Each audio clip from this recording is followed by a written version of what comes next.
দেশের ৭টি অঞ্চলে দুপুরের মধ্যে সর্বোচ্চ ৬০ কিলোমিটার বেগে ঝড় হতে পারে। সেই সঙ্গে বৃষ্টি অথবা বজ্র বৃষ্টির আভাস দিয়েছে বাংলাদেশের আবহাওয়া অধিদপ্তর। বৃহস্পতিবার দুপুর ১টার সময় এ তথ্য জানানো হয়েছে।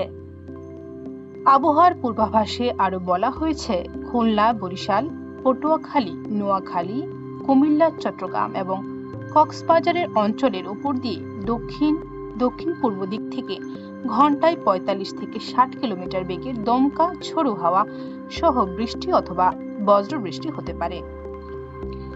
এসব এলাকার নদী বন্দরগুলোতে ১ নম্বর সতর্ক সংকেত দেখাতে বলা হয়েছে।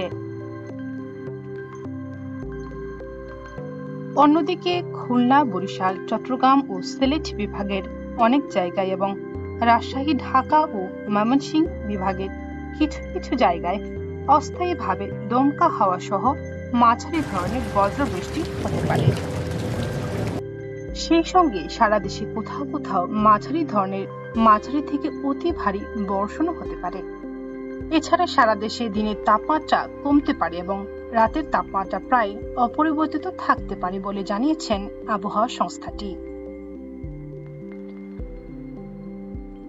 এদিকে ঢাকার আকাশ আজ মেঘলা থাকতে পারে বলে জানিয়েছেন আবহাওয়া অধিদপ্তর। সেই সঙ্গে হতে পারে হালকা বৃষ্টি, তবে আবহাওয়া পূর্বাভাসে বলা হয়েছে ঢাকার আকাশ মেঘলা থাকতে পারে।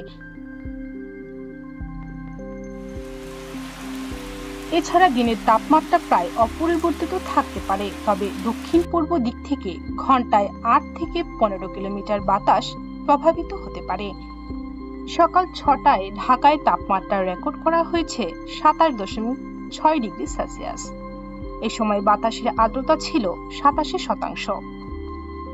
গতকালের তাপমাত্রা ৩৩ ডিগ্রি সেলসিয়াস, এতে গরম কিছুটা কমে আসতে পারে বলে জানিয়েছেন আবহাওয়া অধিদপ্তর।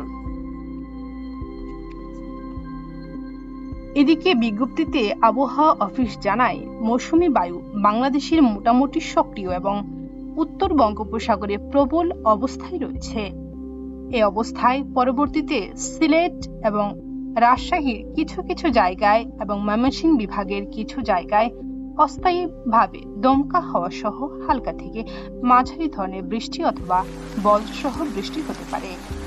সেই সঙ্গে সারা দেশে কোথাও কোথাও ভারী থেকে অতি ভারী বর্ষণ হতে পারে। এ সময় সংস্থাটি আরো জানায়, ভারী বর্ষণ এবং বজ্রসহ বৃষ্টি আগামী সপ্তাহের শেষের দিকে বৃষ্টির সম্ভাবনা কমে আসতে পারে।